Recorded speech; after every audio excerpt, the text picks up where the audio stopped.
Hi everyone. आज हम पढ़ेंगे HTML का अगला टॉपिक। जैसा कि हमने पिछले टॉपिक में डिस्कस किया था, all of these tags were exactly the same in HTML। So HTML के अंदर कुछ भी केस सेंसिटिव नहीं होता टैग्स में।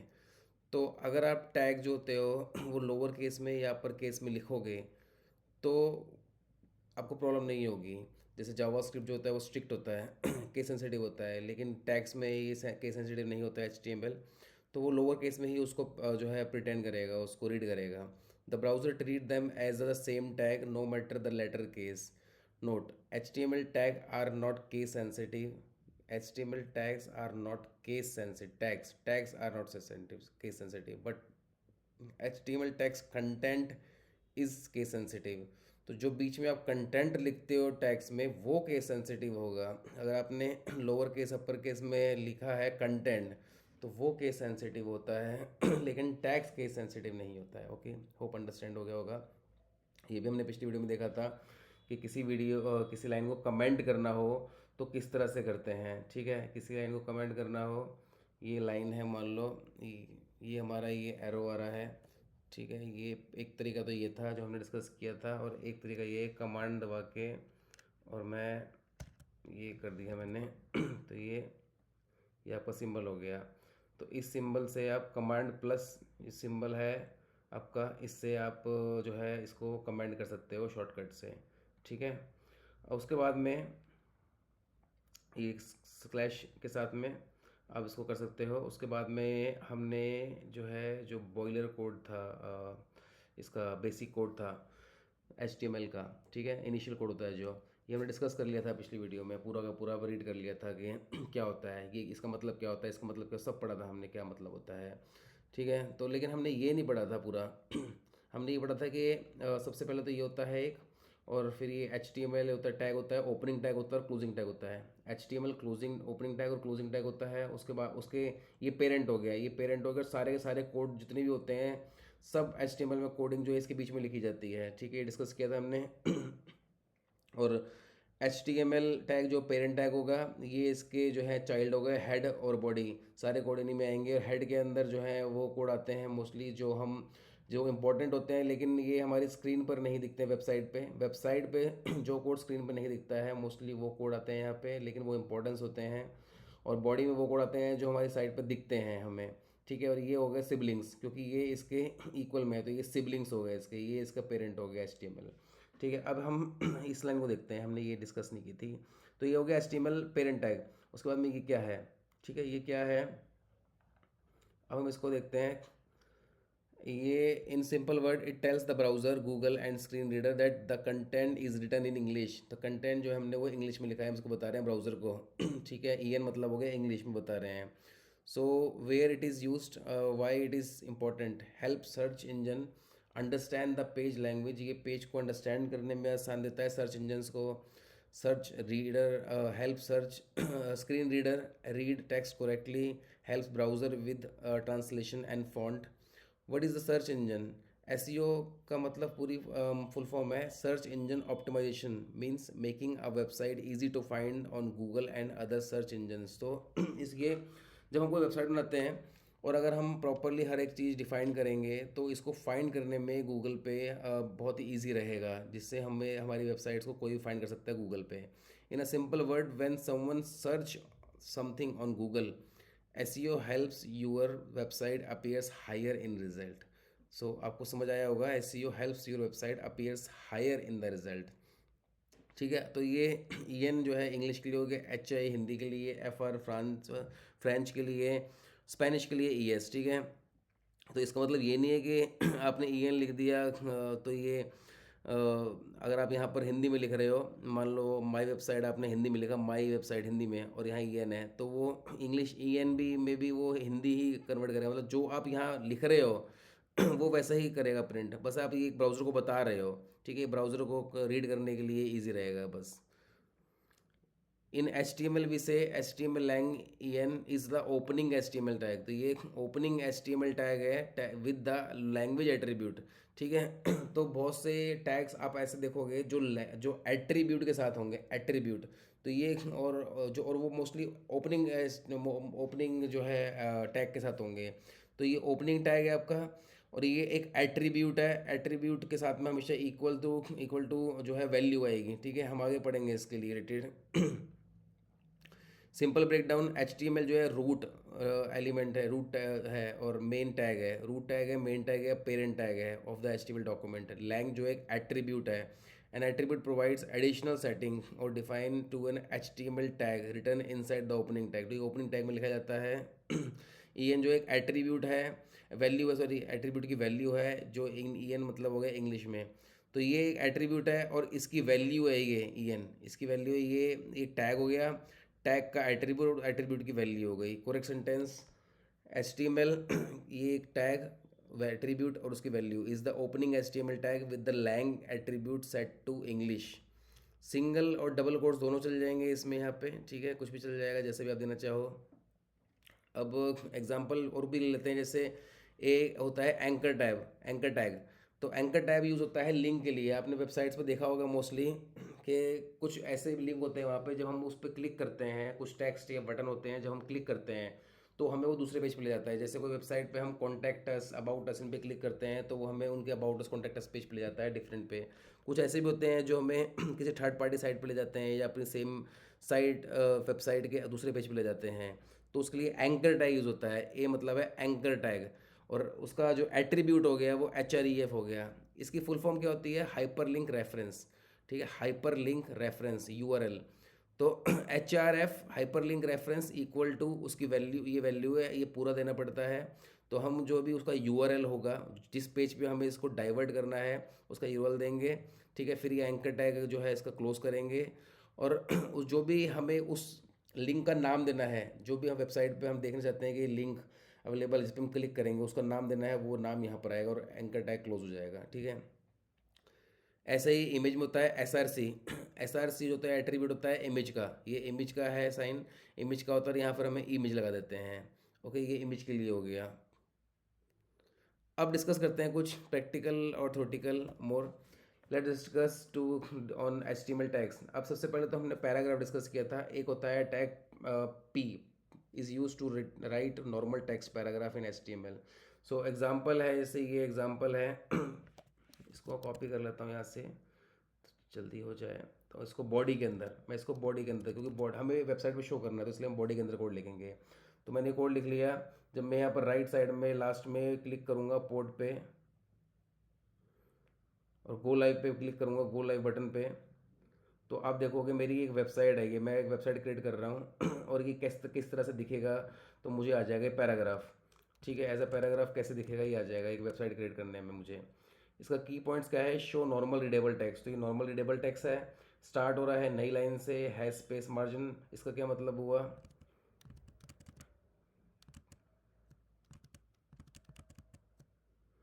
अगर मैं हर बारी नया पैराग्राफ बनाता हूँ तो ये हर बारी नई नई लाइन में आएगा। लेकिन बहुत से ऐसे होंगे जो नई लाइन में नहीं आते हैं टैग्स। देखो हर बार नई लाइन में आ रहे हैं और प्रॉपर स्पेस है इसके, इनके बीच में प्रॉपर स्पेस है और नई लाइन आ रहे हैं, हर बार नई लाइन में आ रहे हैं जब भी मैं शुरू करता हूँ, और प्रॉपर स्पेस है इनके बीच में, ठीक है। तो बहुत से ऐसे टैग होते हैं कि मैं ऐसे लिखूंगा तो वो एक ही लाइन में आ जाएंगे, तो उसके लिए मुझे बी आर टैग देना पड़ेगा स्पेस के लिए। हम आगे देखेंगे उसको। तो ये तो हो गया हमारा P tag. Each P tag show text in new line. अब हो गया toggle wrap. Okay, toggle wrap देखते हैं। अब मान लीजिए ये एक पैराग्राफ है, और मतलब एक बहुत बड़ा पैराग्राफ है। मान लो मैं यहाँ वजह पूछ के बड़ा पैराग्राफ ऐसे लिख रहा हूँ मेरे, ये बड़ा पैराग्राफ है। अब ऐसे पढ़ने में प्रॉब्लम होगी मेरे को। मैं चाहता हूँ कि ये पैराग्राफ छोटा दिखे थोड़ा सा मेरे को, तो मैं इसको पूरे पैराग्राफ को सिलेक्ट करूँगा। पैराग्राफ सिलेक्ट करा मैंने, और मैं यहाँ पर सेटिंग में जाऊँगा, सेटिंग में कमांड पैलेट में जाऊँगा और टॉगल रैप फाइंड कर लूँगा। अगर यहाँ दिख रहा है ठीक है, नहीं तो फाइंड करके यहाँ पे क्लिक कर दूँगा। आप देखोगे ये कैसे आ गया। और अगर मुझे ऐसा नहीं चाहिए तो वापस में जाऊँगा और इस पर क्लिक कर दूँगा, तो वापस ये टॉगल पैराग्राफ हट जाएगा। ओके। अब अगला है H T M L heading tag. H T M L has 6 heading tags, H1 to H6 तक होते हैं। तो H1 जो सबसे बड़ा होता है और ये सबसे इंपॉर्टेंट होता है, उसके बाद में उससे छोटा, उससे छोटा, उससे छोटा H2, H3, H4, सबसे छोटा जो होता है H6 सबसे छोटा होता है। इसका एग्जांपल ले लेते हैं।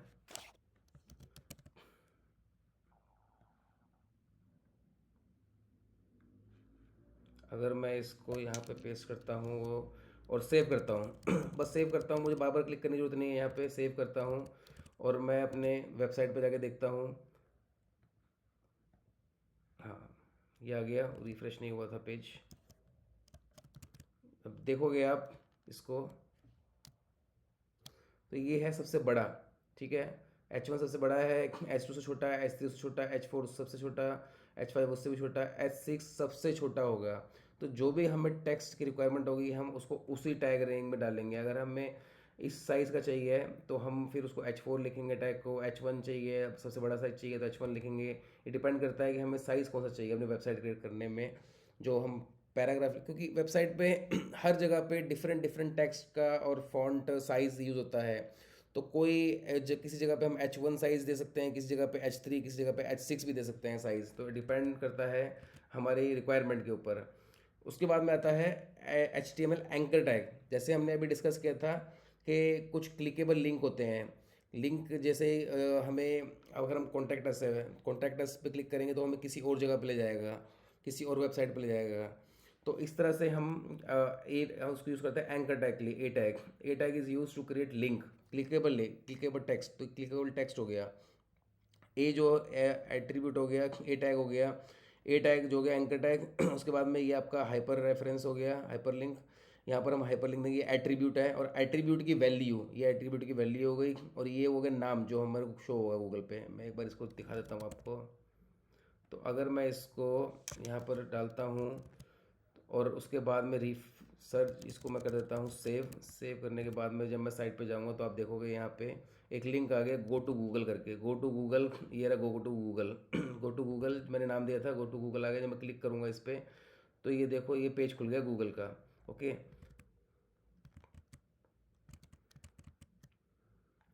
की पार्ट्स, एंकर टैग ए जो है वो एंकर टैग हो गया, HERF लिंक आ गया, URL हो गया, टेक्स्ट बिटवीन ये टेक्स्ट हो गया, clickable text, open link, a new tag. अच्छा, अभी तो इससे हमने जब क्लिक करा तो ये एक ही सेम पेज में ओपन हुआ था गूगल। ठीक है, मैं दोबारा दिखा देता हूँ। मैं अगर क्लिक करूँगा सेम पेज पे हो रहा है, तो कई बार ये हमें डिफरेंट पेज पे ओपन करना होता है। तो उसके लिए क्या करेंगे, हम थोड़ा सा चेंज कर देंगे, बस ये बीच में ये ऐड कर देंगे। तो इससे क्या होगा, जैसे मैं सेव करूँगा सब कुछ वही है, बस क्लिक करने पे देखो आप गूगल दूसरे पेज पे ओपन हुआ है। तो हम वेबसाइट का जब लिंक देंगे, ये किसी वेबसाइट का लिंक देंगे, चाहे वो इंटरनल साइट हो चाहे वो एक्सटर्नल वेबसाइट हो, तो जब भी हम किसी वेबसाइट का लिंक देंगे तो हम क्लाइंट से ये रिक्वायरमेंट पूछेंगे कि वो सेम पेज पे ओपन हो या फिर डिफरेंट पेज पे। अगर डिफरेंट पेज पे ओपन होना है तो हम ये कोड देंगे, सेम पेज पे ओपन होना है तो ये कोड देंगे। ठीक है, बहुत सिंपल सिंपल लाइंस हैं। इस हमें कहीं से भी सर्च करेंगे गूगल पे, कभी मतलब हम कोडिंग कर रहे हैं तो हम सर्च भी कर सकते हैं। बस हमने सर्च करा कि हमें एंकर टैग की एग्जांपल दे दो या फिर ओपनिंग एंड डिफरेंट टैब और सेम टैब, तो एक लाइन का हमें दे देगा कोड और हम अपना काम कर सकते हैं। बस हमें पता होना चाहिए कि हमें कोड कहाँ लगाना है, किस तरह से लगाना है, किस तरह कोड को यूज़ करना है। वो कोड में को जरूरी नहीं है आपको हमेशा याद ही रखना है, गूगल से सर्च कर सकते हैं सेम टाइम पे। तो धीरे धीरे करते करते वो आ जाएगा। Anchor tag is use to create link between web page और वेबसाइट तो वेब पेज पे लिंक्स के लिए होते हैं, जैसे हम क्लिक करेंगे तो वो दूसरा वेब पेज ओपन हो जाएगा उसका। उसके बाद आता है HTML BR टैग। जैसे मैंने बताया था ऊपर, BR टैग जो होता है स्पेस देने के लिए होता है। BR tag is use to break a line and move text to next line. अब जैसे मैंने, अगर ये एंकर टैग है, इसी पे मैंने यहाँ पर नेक्स्ट लाइन में करा, जैसे हमने शुरू में देखा था पी टैग में मल्टीपल लाइन ऐसे लिखे थे, लेकिन कोई मतलब उसमें स्पेस आ रहा था ऑटोमेटिक। लेकिन अगर आप इसमें देखोगे तो स्पेस नहीं आएगा। जब मैं दिखाऊंगा तो ये देखो यहाँ पर ये साथ में ही आ गया। ठीक है, अगर हमें इसके बीच में स्पेस देना है तो हम क्या करेंगे, यहाँ लिख देंगे BR टैग। तो BR से स्पेस आ जाएगा इनके बीच में। और स्पेस देना है तो मैं दोबारा से BR लिख दूंगा। ठीक है, तो मैं दोबारा से BR लिख दिया तो और स्पेस आ गया। इस तरह से होता है BR का use.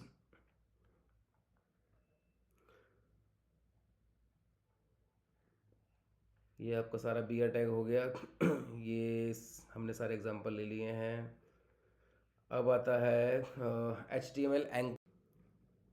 HTML anchor tag example. अभी ये दूसरा एग्जांपल है। जैसे अभी हमने ऊपर देखा था कि हमने सेम एंकर टैग का href एट्रीब्यूट के इक्वल करके गूगल खोला था, ओपन किया था। तो हम कोई लिंक यूआरएल ओपन करना चाहते हैं, मतलब सेम वेबसाइट के कोई दूसरा पेज या फिर किसी और कंपनी का वेबसाइट का दूसरा पेज हम ओपन करना चाहते हैं, तो हम यहाँ पर यूआरएल दे देते थे। लेकिन अगर हमें कुछ टेक्स्ट शो करना है, अगर हमें कोई फाइल में से कुछ फाइल में से शो करना है, तो हम क्या करेंगे? जैसे कि एग्जांपल लेते हैं, ये है एक इंडेक्स डॉट एच फाइल। ठीक है, अब मैं बनाता हूँ, एक फ़ाइल बनाता हूँ, text test dot H file बना लेता हूँ। ठीक है, इस कोड के अंदर हमने सेम बॉयलर कोड एग्जांपल लेते हैं।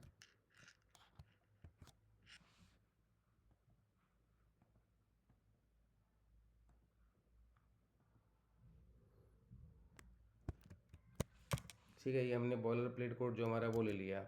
अब हमने यहाँ पर एक वैल्यू दे दी, पी टैग से राजीव वर्मा। ठीक है, अब ये वैल्यू मुझे, एक मिनट, इधर इस कोड के थ्रू दिखानी है। मतलब मेरी वेबसाइट है, मेरी वेबसाइट यहाँ बनी पड़ी है, उसमें मल्टीपल चीज़ें लिखी हुई हैं। ठीक है, अब मैं चाहता हूँ कि वहीं पर ही उसी पेज पे जब एक लिंक हो, मैं क्लिक करूँ तो मुझे इस ये जो है इसकी वैल्यू शो हो जाए। ओके, मैं ओपन करके दिखाता हूँ आपको। तो इसका मैं ये कोड कॉपी कर लेता हूँ और मान लो मैंने ये लिख दिया। ठीक है, अब इसमें आप डिफरेंस देखोगे, यहाँ यूआरएल है ओपन करने के लिए और यहाँ पे जो है ये जो फाइल नेम है। अब ये क्या है, मैं इसका फाइल नेम चेंज कर देता हूँ। मैंने बनाई है इंडेक्स डॉट एच फाइल। ठीक है, इंडेक्स डॉट एच फाइल। तो मैं चाहता हूँ कि अभी एक नाम ले लिया हमने, गो टू हेलो पेज, कि जब भी मैं इस बटन लिंक पे क्लिक करूँ तो इस जो है एच फाइल इसकी वैल्यू ओपन हो जाए। तो मैं यहाँ पर जब जाऊँगा तो आप देखोगे यहाँ पर एक तो आ रहा है गो टू गूगल। जब मैं गो टू गूगल करूँगा तो गूगल ओपन हो जाएगा। ऐसे ही जब मैं गो टू हेलो पेज करूँगा, इस पर क्लिक करूँगा, दोनों लिंक ही हैं।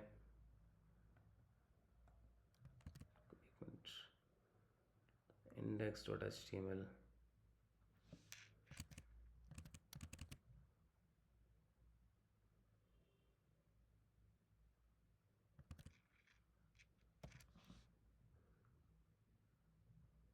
ओ सॉरी, मैंने सेम पेज का ही ले लिया, मुझे टेस्ट लेना था। Test, okay. सो मैंने को टेस्ट लेना था। तो मैं जब इसको ओपन करूँगा तो क्लिक करूँगा तो आप देखोगे राजीव वर्मा ओपन हो गया। ठीक है, तो ये हो गया आपका कि मैं जब मतलब मैं हूँ इस टाइम पे इंडेक्स डॉट एच फाइल पर हूँ और मुझे वैल्यू शो करनी है text dot H different file, मतलब फोल्डर सेम है, एच ट्रेनिंग फोल्डर सेम है, उस फोल्डर में दो फाइल हैं इस टाइम पे। तो मुझे जो है डिफरेंट फाइल की वैल्यू शो करनी है इस लिंक में। तो इस तरह से होगा। ठीक है, मैं इसको इस तरह भी दिखा सकता हूँ, सेव करा। ठीक है, ये शो हो गई वैल्यू, इस तरह शो होगी। अब एक होता दूसरा तरीका ये है कि मैंने एक फ़ोल्डर क्रिएट करा। ठीक है, न्यू फोल्डर करके, और ये जो text dot H T M L है ये मैंने न्यू फोल्डर में डाल दिया, मूव कर दिया। अब मैं अगर इसको अब सेव करके इसको पे क्लिक करूँगा तो ये वर्क नहीं करेगा, क्योंकि इसका फ़ोल्डर दूसरा है। अब इसके लिए मुझे क्या करना पड़ेगा? इसके लिए मुझे न्यू फोल्डर, यहाँ पर फोल्डर का नाम भी लिखना पड़ेगा, मतलब फोल्डर का नाम। ठीक है, स्लैश, और उसके बाद में उसका फाइल का नाम जब मैं लिखूँगा, और जब मैं फिर इस पर क्लिक करूँगा तो ये ओपन हो गया। ठीक है, तो ये हो गया हमारा same folder same file, same folder वाली फाइल को ओपन करना है और ये डिफरेंट फोल्डर में से फाइल को जो है ओपन करना, डिटेल्स को ओपन करना। तो हम ये कैसे कर सकते हैं? ये हमने सेम फोल्डर डिफरेंट फोल्डर दोनों कर लिए हैं। ठीक है, अभी हमने डिस्कस करे दो पॉइंट लिंक में। एक तो हमने करा कि फाइल जो है वो इंटरनली पड़ी हो हमारे वी एस कोड पे। ठीक है, एक मिनट दिखा देता हूँ। ओके, सो एक तो ये हो गया कि फाइल हमारे वी एस कोड पे ही पड़ी हुई है, either in the same folder और अ न्यू फोल्डर। ठीक है, और ये तो हम हो गया हमारा इंटरनली, जैसे वेब पेज होते हैं, हमें एक पेज से दूसरे पेज पे जाना होता है इंटरनल वेबसाइट में। आपने देखा होगा कि हमारी अपनी वेबसाइट है, उसमें मल्टीपल पेज होते हैं, जैसे कॉन्टैक्ट अस, अबाउट अस। तो मैं अगर यहाँ पर बना देता हूँ, इसको टेस्ट की जगह पर मैं लिख देता हूँ यहाँ पे कॉन्टैक्ट अस। ठीक है, कॉन्टैक्ट अस लिख दिया। एक फाइल और बना दी, मान लो मैंने यहाँ पे तो ऐसी मैंने मल्टीपल फाइल्स बना दी। About us dot HTML। ठीक है, ये दो फाइल बना दी मैंने, ये न्यू फोल्डर में है। ये मैंने दो फाइल बना दी। अब ये हमारा होम पेज है। ठीक है, शुरू में ये बताया था मैंने, index.html हमारा होम पेज होता है। अब क्लाइंट जो है एक जो है वो होम पेज पर है, होम पेज पर क्लाइंट है। अब क्लाइंट ये न्यू फोल्डर है, तो न्यू फोल्डर के बाद में न्यू फोल्डर का नाम आएगा, उसका स्लैश आएगा, उसके बाद में जो है उस फाइल का नाम आएगा। तो हमें अबाउट अस पे जाना है अगर, तो अबाउट अस सेलेक्ट कर दिया। और यहाँ पे मैं अगर करता हूँ कि मैंने कॉन्टैक्ट अस में जाना है, तो कॉन्टैक्ट अस कर दिया। ठीक है, ये लिंक बन गए। ए जो है यहाँ मैंने ए टैग लिखा, एंकर टैग, और ये यहाँ पर इसका एट्रीब्यूट लिखा, attribute equal to value, value में मैंने इसका यूआरएल दिया। और ये जो है मैंने जो उस वेबसाइट पे किस नाम से उसको करना है, तो मैं इसको भी कर देता हूँ जिससे और अच्छे समझ आएगा, अबाउट अस। ठीक है, और ये हो गया आपका कॉन्टैक्ट अस। ओके, अब मैं राइट में नीचे क्लिक करूँगा, तो उसके बाद में मैं गो लाइव करूँगा। गो लाइव करते ही आप देखोगे ये मेरे सारे लिंक आ गए यहाँ पे, क्योंकि यहाँ सारे लिंक ही हैं, या तो गूगल का लिंक है या तो ये दोनों लिंक हैं। थोड़ा स्पेस दे देते हैं इसके बीच में। ठीक है, ये स्पेस आ गया, थोड़ा सही लग रहा है अब अगर आप देखोगे, ये मेरा होम पेज है, मान लो ये मेरा होम पेज है। अब मैं होम पेज पे कह रहा हूँ कि मेरी ही वेबसाइट का, इंटरनल वेबसाइट का जो है अबाउट अस में जाना है मुझे, तो मैं क्लिक करूँगा तो मैं उससे पहुँच जाऊँगा। अभी मैंने कुछ करा ही नहीं है उस पर, मैं कर देता हूँ उसको पे। तो मैं यहाँ पे इसको जो बेसिक कोड है वो लिखूँगा, और मान लो यहाँ पे लिख देता हूँ, कुछ हुआ, हाँ, यहाँ पर पी टैग ले लेता हूँ, और मैं लिख देता हूँ यहाँ पे अबाउट कंपनी। ठीक है, और इस कॉन्टैक्ट अस में भी जाके मैं लिख देता हूँ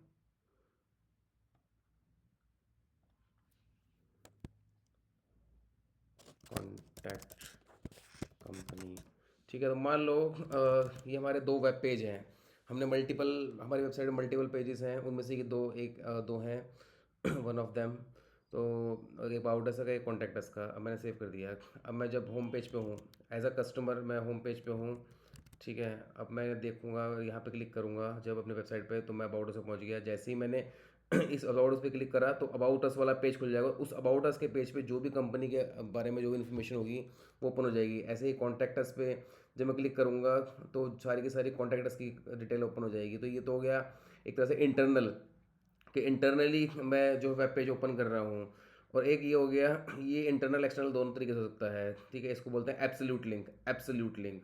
ठीक है, ये हम कोई लिंक खोलना हो, फुल पूरा यूआरएल लिंक खोलना हो, हमने यहाँ पर एक यूआरएल दे दिया, ये HTML का यूआरएल दे दिया, लिंक वो दे दिया। तो हमारी वेबसाइट पे हमने कोई लिंक दे दिया, अगर पूरा यूआरएल का HTTPS करके एक्सटर्नल इंटरनल दोनों हो सकता है, दे दिया, तो उसको एब्सोल्यूट लिंक बोलेंगे, एब्सोल्यूट यूआरएल बोलेंगे। और अगर हमने अपना कोई वेब पेज दिया, वेब पेज का जो है इंटरनल, यहाँ से कुछ दिया, डिटेल दी, लिंक दिया, इसका डिटेल दी, तो ये हो गया हमारा रिलेटिव रिलेटिव यूआरएल। ठीक है, तो दोनों मैंने बता दिए यहाँ पे, एब्सोल्यूट और रिलेटिव यूआरएल दोनों दे दिए हैं। दोनों में देखोगे आप, सिर्फ फ़र्क इतना ही है इस बीच का फ़र्क है सिर्फ ये यूआरएल। यहाँ पे हमने HTTPS पूरा यूआरएल देते हैं, जो कहीं से भी होगा ओपन कर देगा, और यहाँ पे हम पाथ देते हैं। अगर ये फाइल, ये दोनों ये है फाइल है अबाउट अस और कॉन्टैक्ट अस, अगर ये न्यू फोल्डर में ना होने की बजाय होकर सिर्फ इसी में ही होती, इसी इंडेक्स वाले फोल्डर में ही होती डायरेक्ट, जिसमें HTML ट्रेनिंग वाला जो फोल्डर है इसी में डायरेक्ट ही होती, तो हम इसको लगाने की जरूरत नहीं थी, न्यू फोल्डर लिखने की जरूरत नहीं थी। अगर न्यू फोल्डर होता ही ना, हम इसको वैसे भी लिख सकते हैं और ऐसे भी लिख सकते हैं, दोनों तरीके से लिख सकते हैं। ठीक है अगर कोई फोल्डर है तो, और फोल्डर के अंदर फाइल है, तो हमें फोल्डर का नाम भी लिखना पड़ेगा इस तरह से। यहाँ पे दो यूआरएल हैं, अगर आप देखोगे एंकर जो है टैग में, एंकर टैग में साथ में एट्रीब्यूट है, इसके अंदर अगर हमें एक्सटर्नल या इंटरनल यूआरएल लेना है, यूआरएल मैं बोलूँगा यूआरएल लेना है, तो हम इस तरह से बस ये यूआरएल लिख दिया यहाँ पे, और यहाँ पे हमने अगर इंटरनल वेब पेज पे जाना है, इंटरनल वेब पेज पे जाना है तो हमने इस तरह से कर लिया, ठीक है। और ये वो हो गए जो हमें जिस नाम से उसको रिप्रेजेंट करना है वेबसाइट पे, उस पेज उस लिंक को जो कस्टमर को, एक्सटर्नल कस्टमर को शो हो। तो इसको हम बोलेंगे एब्सोल्यूट यूआरएल और इसको बोलेंगे हम रिलेटिव यूआरएल। देखते हैं क्या होते हैं ये। absolute URL, an absolute URL gives the complete web address दे रहा है, देख रहे हो ये including HTTP HTTPS, तो किसी किसी जगह HTTPS होता है खाली, किसी जगह HTTPS होता है, एंड डोमेन नेम, ये हमारा डोमेन नेम हो गया, ठीक है। Domain name it is used to open a page, ये पेज को ओपन करने के लिए जाता है, और resource from any website anywhere on the internet, ठीक है। ये एग्जाम्पल हो गया इसका। Why it has full address, इसमें पूरा का पूरा उसका एड्रेस होता है, include protocol, H T T P S, include domain name, work from anywhere, कहीं से भी काम करेगा। If the full address H T P S plus domain is written, it is an absolute U R L, no matter internal और external, this is an absolute U R L. अब होता है relative U R L. A relative URL gives the file path based on the current page location, not full website address. A relative URL gives the file path, तो ये file का path दे में से देगा, based on the current page location, not the full website address. तो जो भी उसकी लोकेशन होगी, चाहे वो न्यू फोल्डर में हो, चाहे एक फोल्डर के अंदर भी दूसरा फोल्डर उसके अंदर हो, तो हमें उस तरह से पाथ देना पड़ेगा, ठीक है। अगर एक और फोल्डर होता है यहाँ पर तो हम उस फोल्डर का नाम भी लिख लेते हैं और स्लैश कर देते हैं, इस तरह से करेंगे इसको। Why no H T P P S है इसमें, no domain name, path depends on current file location, तो ये डिपेंड करता है लोकेशन क्या है उस फाइल की। तो जिस तरह से हमने यहाँ पर अगर सिर्फ सेम सेम फोल्डर होगा तो हम ये फोल्डर नेम भी लिखेंगे, अगर एक फोल्डर का नाम होगा, एक फोल्डर होगा तो हम फोल्डर का नाम लिख देंगे, दो फोल्डर होंगे बीच में तो दो फोल्डर नाम लिख देंगे, ऐसे मल्टीपल स्टेप्स होंगे, हम आगे पढ़ेंगे इसको डिटेल में, ठीक है। Refer to the file inside your project, ये अपने मोस्टली इंटरनल प्रोजेक्ट के लिए होता है।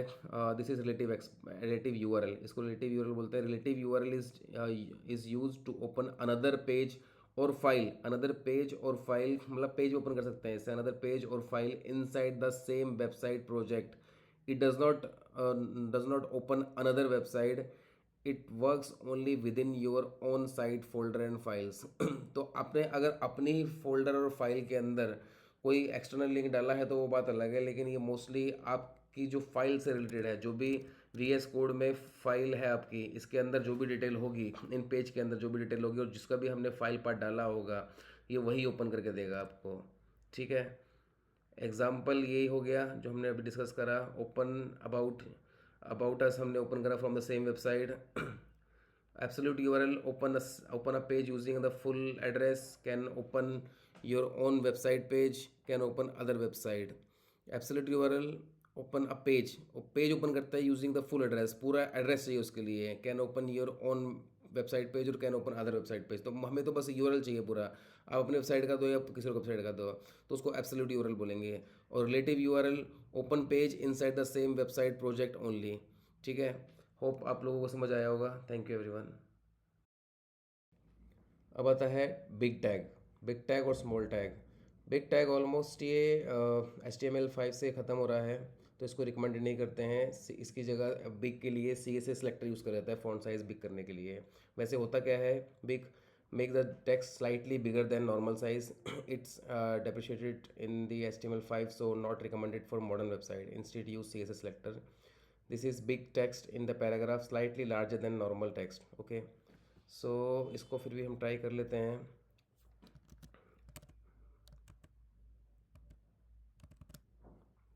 तो अब मैं यहाँ पे अगर डालता हूँ, ये हट चुका है इसलिए ये ऐसे रेड आ रहा है, ठीक है। अब मैं चाहता हूँ कि ये, ओके मैं इसको पहले हटा देता हूँ।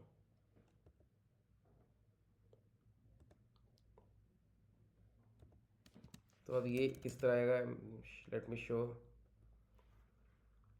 अब ये आपने साइज दे दिया, पैराग्राफ दे दिया, ठीक है, पैराग्राफ दे दिया। अब आप चाहते हो इस पैराग्राफ में कि ये थोड़ा सा जो टेक्स्ट लिखा हुआ है, टेक्स्ट बिग टेक्स्ट, ये हल्का सा बड़ा दिखे, हल्का सा तो ये हल्का सा बड़ा होगा, जैसे आपने इसके दोनों तरफ में बिग करा, ठीक है। इसी तरह से अगर मैं यहाँ पे स्मॉल कर देता हूँ, स्मॉल, और सेव कर देता हूँ, तो ये बिग टेक्स्ट जहाँ लिखा होता है ये हल्का सा स्मॉल हो गया। इस तरह से हम कोई भी टेक्स्ट को हल्का सा स्मॉल या बिग कर देते हैं इस मदद से।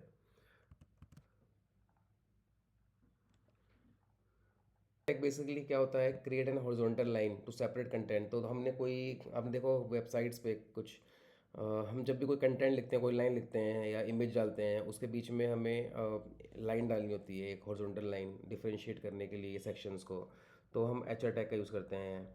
H R tag no empty element है ये, नो क्लोजिंग टैग, इसका कोई क्लोजिंग टैग नहीं होता। जस्ट सिंपल हम एच आर लिख देते हैं दो पैराग्राफ या इमेज के बीच में, तो एक लाइन आ जाती है। एग्जाम्पल लेते हैं, जैसे कि मैंने दो पैराग्राफ लिए। अब मैं इसका देखूंगा, यहाँ पे दो पैराग्राफ आ गए, इसमें बीच में मुझे अगर सेपरेट करना है और लाइन देनी है हॉरिजॉन्टल, तो आप देखो कि लाइन आ गई, ये हो गया आपका हॉरिजॉन्टल लाइन। ठीक है, ये आपका हॉरिजॉन्टल लाइन हो गया। Absolute URL, absolute URL, relative URL, ये हम पढ़ चुके हैं, बट एक बार ये भी और हाई लेवल पढ़ेंगे। एब्सोल्यूट यूआरएल क्या होता है? एब्सोल्यूट यूआरएल वो यूआरएल होता है जो हम बाहर से एक पूरा यूआरएल एचटीटीपीएस वाला उठा के लेकर आते हैं और उसको जो है एचटीएमएल की साइट पर डालते हैं, और जब वो लिंक पे हम क्लिक करते हैं तो वो यूआरएल ओपन हो जाता है, चाहे वो एक्सटर्नली हो चाहे इंटरनली कोई लिंक हो। बट सो यही है कि H T T P S का जो है यूआरएल होता है, पूरा पाथ होता है। और रिलेटिव क्या होता है? वो अपने इंटरनली जो हमारी फाइल्स होती है इंटरनली, चाहे वो किसी फोल्डर के अंदर हो, सेम फोल्डर में या डिफरेंट फोल्डर में, बट वो हमारे जो जिस पे हम कोड तैयार करते हैं, जैसे हमारा वी एस कोड है, हम उस पर अपनी एक वेबसाइट तैयार करते हैं, उसमें मल्टीपल पेज होते हैं। उसमें सेम फोल्डर में भी हो सकते हैं कुछ पेज डिफरेंट फोल्डर में भी हो सकते हैं। तो हमारी वेबसाइट के डिफरेंट डिफरेंट पेज जो होते हैं जो अवेलेबल, उस अवेलेबल पेजेस में से जिस पे अलग एक पेज से हमें दूसरे पेज पे मूव करना है, या वहाँ से कुछ फाइल या कुछ भी लिंक और इमेज एक्सट्रैक्ट करनी है, तो उसको हम रिलेटिव पाथ कहते हैं। ठीक है, रिलेटिव यूआरएल बोलते हैं। तो इसका मीनिंग देखते हैं। An absolute URL gives the full address of a file और page including protocol, HTTP HTTPS, domain name जो होता है पूरा, जैसे google.com, कंप्लीट पाथ, पूरा कंप्लीट पाथ होता है। ठीक है, ये हो गया एचटीटीपीएस, ये आपका डोमेन नेम हो गया और ये पूरा कंप्लीट यूआरएल पाथ हो गया। ठीक है, ये आपका पाथ हो गया। ये हम ऑलरेडी ऊपर पढ़ चुके हैं, इसलिए मैं इसको ज़्यादा डिटेल में नहीं दिखाऊंगा, हम ऑलरेडी देख चुके हैं ये क्या होता है सारा। No explanation, no matter where this HTML file is, the browser will always go to this exact address, linking to another website, external resource। मतलब कोई भी आप यूआरएल दोगे किसी अदर वेबसाइट का या अपनी किसी वेबसाइट का यूआरएल दोगे तो वो ओपन हो जाएगा जैसे उस लिंक पे क्लिक करेंगे। ठीक है, इसको हम डिटेल में ऑलरेडी पढ़ चुके हैं ऊपर। अब आता है रिलेटिव यूआरएल। रिलेटिव यूआरएल भी हम पढ़ चुके हैं। Relative URL gives the address relative to the current file location. Example मतलब हमारे ही वी एस कोड के अंदर, हमारे वी एस कोड में ये मान लीजिए मल्टीपल फोल्डर बने पड़े हैं, ग्रैंड पेरेंट, पेरेंट चाइल्ड, तो किसी और फाइल में, मतलब ये हमारा एच टी एम एल का जो फाइल है हमारी, ये हमारी ग्रैंड पेरेंट के अंदर है या पेरेंट के या चाइल्ड के अंदर है, और किसके अंदर किसके अंदर, और हमें जो डेटा लेना है वो किस फोल्डर से लेना है, तो वो डिपेंड करता है। लेकिन जब भी हम इंटरनली फाइल को पिक करते हैं, उठाते हैं, डेटा उठाते हैं, तो उसको हम रिलेटिव बोलते हैं, रिलेटिव यूआरएल। द ब्राउज़र, ये भी हम ऑलरेडी देख चुके हैं ऊपर, बट अभी हम बहुत हाई लेवल पढ़ेंगे। The browser looks for the file inside the current project folder. तो इसमें भी टाइप्स होते हैं कुछ। एक हो गया आपका सेम फोल्डर। जब भी सेम फोल्डर से हमें पिक करना होता है, सेम फोल्डर से पिक करना, हम सिर्फ फाइल का नाम ले लेते हैं। तो सेम फोल्डर से हम पिक करना होगा, जैसे कि अभी ये सेम फोल्डर में है, ये हम देख चुके हैं, फिर भी हम दोबारा देख रहे हैं क्योंकि अभी हम कुछ चीज़ें ऐड करने वाले हैं। तो अभी हमारी जो एच फाइल है और जो ये स्टार डॉट जेपी फाइल है, ये वाली फाइल है स्टार वाली फाइल, ये दोनों सेम फोल्डर में ही हैं। ठीक है, तो अगर मेरे को अभी ये स्टार वाली फाइल को अपने वेब पेज पे प्रिंट करवाना है तो मैं कैसे कराऊंगा?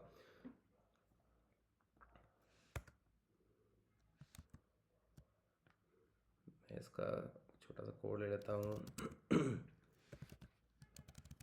ठीक है, अब ये हो गया हमारा, ये हो गया एंकर टैग। ठीक है, लिंक के लिए, और ये एट्रीब्यूट हो गया हमारा हाइपर रेफरेंस। और अपना आपका यूआरएल हो वेबसाइट का, किसी हम जो यूआरएल ले रहे हैं उसका जो पाथ है एचटीटीपीएस का, वो भी ऐसे डालते हैं यहाँ पे। अगर हम इंटरनली जो कोई यूआरएल ले रहे हैं तो भी ऐसे डालते हैं यूआरएल, तो इसलिए इसको एप्स यूआरएल बोलते हैं। ठीक है, और इस नाम से वो यूआरएल वेबसाइट पे शो होगा। अब हमें कौन सा लेना है? सबसे पहले तो हमें लेना है सेम फाइल मतलब है कि स्टार वाला लेना है। तो हम जैसे ही स्टार डालेंगे वो ऑटोमेटिक दिख जाएगा हमें, ठीक है, हमें आ जाएगा अपने आप। हम सेव करेंगे, सेव करते ही जैसे ही हम उसको गो लाइव करेंगे, गो लाइव पे तो यहाँ पर अबाउट आ गया। अबाउट पे जैसे ही क्लिक करेंगे स्टार आ गया, ठीक है, स्टार आ गया। ओके, तो ये आपका जो है लिंक क्रिएट हुआ अबाउट के नाम से। अबाउट में जैसे हमने क्लिक करा आपका ये जो है इमेज आ गई, मतलब हमें सेम जो है फोल्डर से इमेज लेनी है तो इस तरह से लेंगे। अब मान लो हमें इमेज लेनी है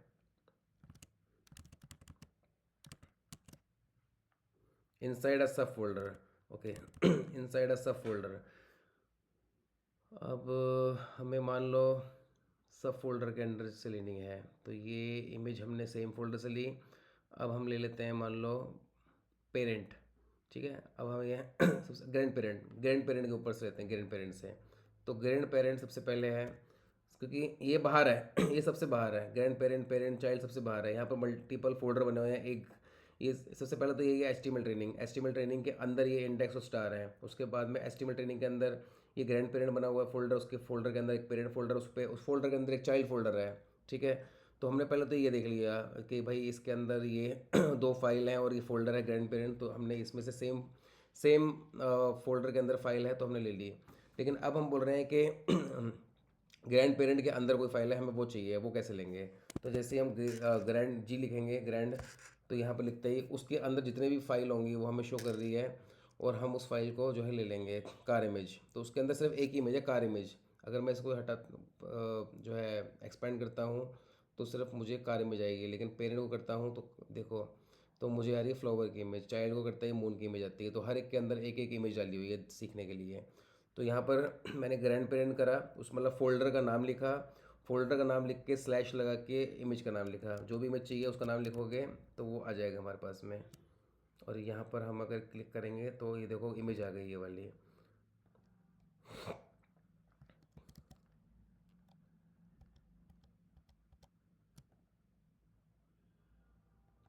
ये हो गई स्टार इमेज।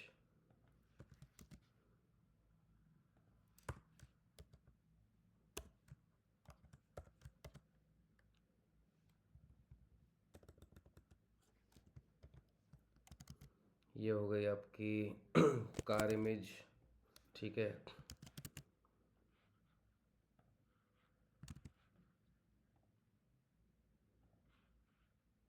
जैसे यहाँ देखोगे स्टार और कार दो आ रहे हैं, जैसे मैं स्टार पे क्लिक करूँगा स्टार की इमेज आ जाएगी, कार पे क्लिक करूँगा कार की इमेज आ जाएगी। ओके। अब आपने उठाया ग्रैंड पेरेंट से तो ये एक फ़ोल्डर के अंदर था, ठीक है, डिफरेंट फ़ोल्डर के अंदर एक इमेज थी। अब फ़ोल्डर के अंदर भी फ़ोल्डर हो, मतलब ग्रैंड पेरेंट के अंदर पेरेंट का फ़ोल्डर है, इसके अंदर से हमें उठानी है पिक जो फ्लावर की है, उसको कैसे उठाओगे आप। तो ग्रैंड पेरेंट के अंदर यहाँ पर स्लैश करके अब हम पेरेंट का नाम लिखेंगे। पेरेंट लिखते ही आपकी, अब वो पूछो चाइल्ड में जाना है, नहीं जाना, नहीं चाइल्ड में नहीं जाना, मेरे को जो पेरेंट के अंदर जितनी इमेज है उसमें से मेरे को फ्लावर की इमेज चाहिए, ठीक है।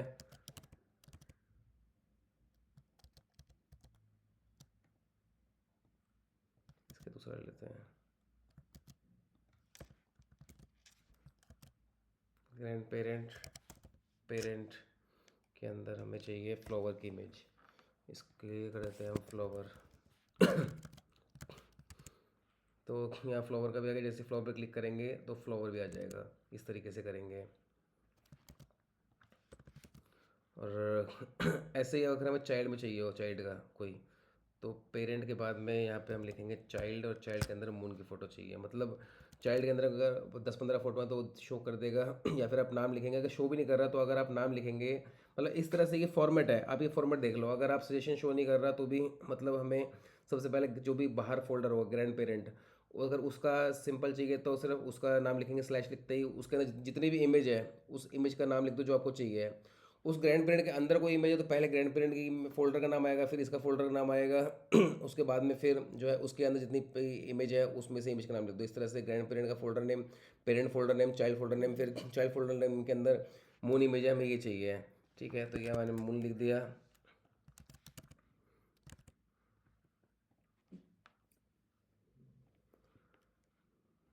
ये हो गया मून। मून पे क्लिक करते हैं, मून की इमेज आ गई। अब इस तरह से तो हमने देख लिया कि अगर हमारे प्रोजेक्ट के अंदर कोई फाइल हो, हमारी एचटीएमएल फाइल प्रोजेक्ट के अंदर है और उसी में सेम में हमारी इमेज पड़ी हुई है, तो हम सिंपली बस इमेज का नाम लिख देंगे, डेट्स इट। अगर हमारे ग्रैंड पेरेंट्स के अंदर मतलब सब जो मेन पेरेंट है प्रोजेक्ट के अंदर, पेरेंट जो ऑब्जेक्ट न्यू फोल्डर है उसके अंदर पड़ी है, तो उस फोल्डर का नाम और स्लैश करके हम उस इमेज का नाम लिख देंगे जो भी हमें वहाँ से ग्रैंड पेरेंट्स के फोल्डर में उठानी है। अगर पेरेंट के अंदर कोई इमेज है तो ग्रैंड पेरेंट स्लैश इमेज का नाम। अगर चाइल्ड के अंदर है तो ग्रैंड पेरेंट, पेरेंट, चाइल्ड और इमेज का नाम लिख देंगे। जैसे यही देखा हमने, ग्रैंड पेरेंट के अंदर फोल्डर है पेरेंट का, पेरेंट के अंदर फोल्डर चाइल्ड का, और चाइल्ड के अंदर ये इमेज है, ये इमेज चाइल्ड के अंदर है, मून की फ्लावर की इमेज पेरेंट के अंदर है, और कार इमेज जो है ग्रैंड पेरेंट के अंदर है, और ये हमारी बाहर पड़ी प्रोजेक्ट के अंदर। ठीक है, ये हो गया। अब हम देखते हैं कि बैक कैसे जाएँ। बैक मतलब है कि इंडेक्स डॉट जो फाइल HTML फाइल है ये हमारे चाइल्ड के अंदर है। ठीक है, ये चाइल्ड के अंदर है। अब इसको कैसे एक्सट्रैक्ट करें देखते हैं। तो इसके लिए हमें क्या करना होगा, इसके लिए हमें सबसे पहले तो मेरे को सेम फोल्डर है जो उसी के अंदर से फाइल उठानी है मून की, तो मैं बस सिर्फ सिंपल मून का लिखूँगा नाम, डेट सेट, और कुछ नहीं लिखूँगा। मून कर दूँगा 1।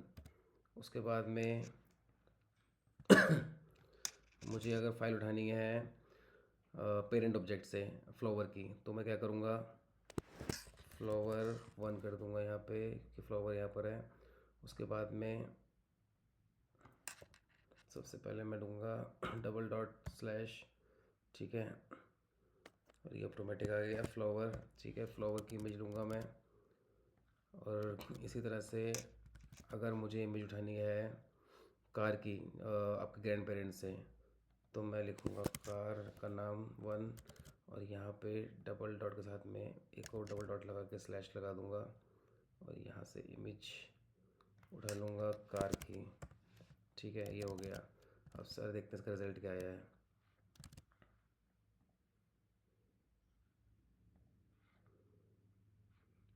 कार 1 ओपन हो रही है, फ्लावर ओपन हो रहा है, मून ओपन हो रहा है, सब प्रॉपर चल रहा है। मून, अब ये नहीं चल रहे हैं, क्योंकि क्यों नहीं चल रहे हैं ये, क्योंकि अब HTML फाइल का पाथ चेंज हो चुका है। अगर HTML का फाइल मैं वापस यहाँ लेकर आऊँगा, यहाँ पर लेकर आऊँगा, मूव करूँगा, तो ऊपर वाले चलेंगे लेकिन नीचे वाले नहीं चलेंगे।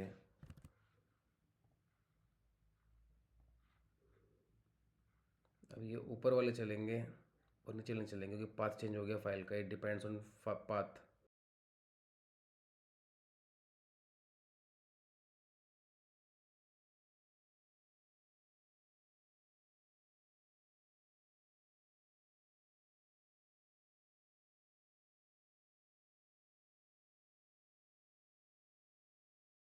अभी हमने पढ़ा relative URL from same folder inside a सब फोल्डर का सब फोल्डर, ये सारा हमने पढ़ लिया। ग्रैंड पे या ग्रैंड पेरेंट, पेरेंट, चाइल्ड जितने भी फोल्डर्स थे, तो हमने इसको डिटेल में पढ़ लिया है। गो बैक 1 फोल्डर सब पढ़ लिया हमने। इनमें डिफरेंस क्या होता है, एब्सोल्यूट फोल्डर फुल एड्रेस होता है, इसमें यूरल पूरा यूरल होता है, लेकिन इसमें रिलेटिव में पाथ में यूरल नहीं होता। नीड डोमेन, इसमें डोमेन जरूरत होता है, इसमें डोमेन जरूरत नहीं है क्योंकि इंटरनली काम करता है। यूज़ फॉर एक्सटर्नल लिंक्स, ये एक्सटर्नल इंटरनल दोनों ही काम कर सकता है, क्योंकि आप अपनी वेबसाइट का ही यूआरएल जो बनाया है उसका कोई यूआरएल दे रहे हो तो वो भी ओपन हो जाएगा। ठीक है, यूआरएल ओपन होना है।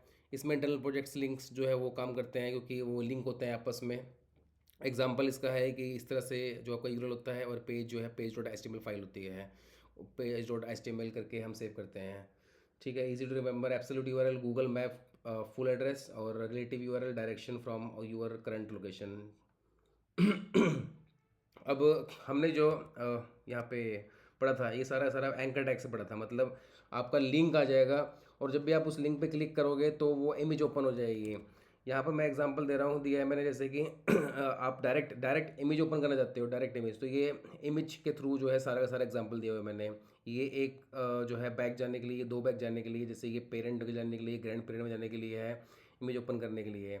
ऐसे ही ये है कि अगर ये बाहर ऊपर हमारा जो HTML फाइल है वो बाहर होगी, तो किस तरह से हम जाएंगे, वही सेम चीज़, सेम प्रोसेस है बिल्कुल। यहाँ पे पहले ग्रैंड पेरेंट का नाम, पेरेंट का नाम, चाइल्ड, मून, सब कुछ सेम है। इसमें बिल्कुल सेम है, जैसा कि यहाँ पे था बिल्कुल सेम ऐसा ही है, बट यहाँ पर हमने इमेज का जो है एग्जांपल दिया हुआ है, और यहाँ पे हमने एंकर टाइप का एग्जांपल दिया हुआ है।